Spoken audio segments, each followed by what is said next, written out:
Now we just checked in on our chicks that are in the funny like teenage stage of being a chicken, and now I wanted to introduce something else, and this is something that I purchased in January for our classroom, but unfortunately we are not there, so we're gonna have to get to know these little guys with our computer classroom or our virtual classroom. Dorian, who do we have?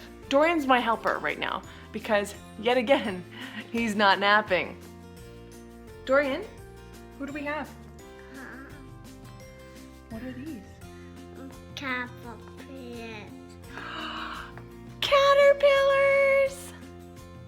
Can you see them? Look. The caterpillars are in there, and what they're resting on is their food. You want to see? Can you see them? Can you see them? That big caterpillar. That's a big one in there.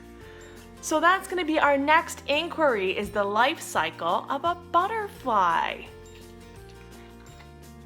I was so excited to see these two little guys hanging upside down.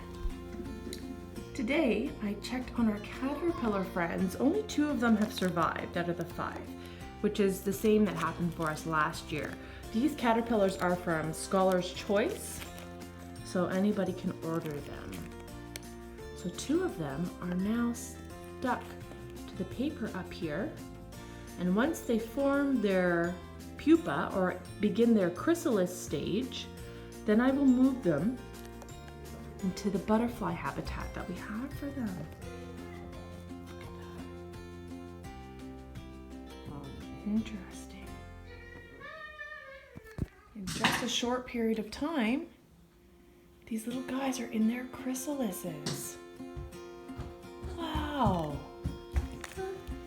Want to see, Dorian? Look how they're transforming. They're going through another stage of metamorphosis. Now we have to move these.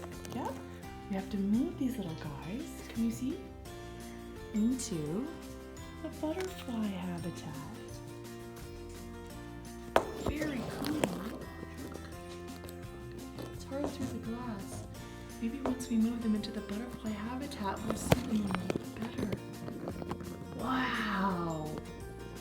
He's opened them.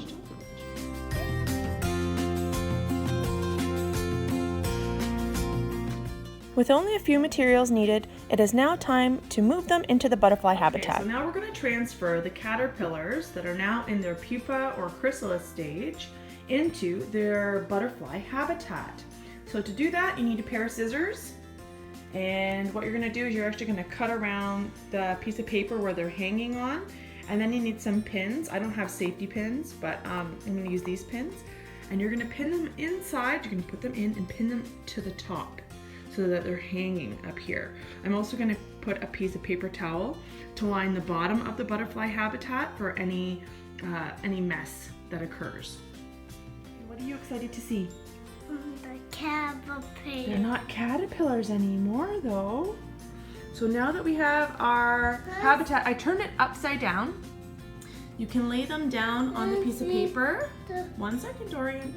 And then it's easier to pin them down. So I pin them down like that. Yes, I'm gonna flip it over. Just a minute. Okay, so then you put a piece of paper down, and then you can pin them down easier like that. Just be very, very gentle. And now we're gonna flip it. So we've moved our butterfly habitat up high on the shelf, so Grabby McGrabberson doesn't pull them down.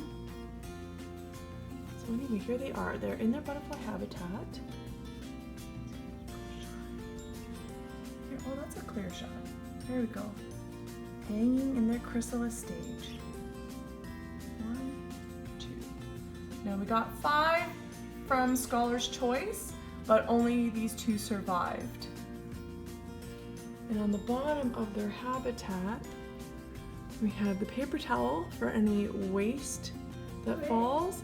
And I have this container that I'm going to put in some fruit slices once they actually come out of their chrysalis. Now the book, The Very Hungry Caterpillar, says that the butterfly comes out of a cocoon. That's actually a big mistake that the author made, because butterflies come out of a chrysalis or pupa, and a moth that comes out of a cocoon.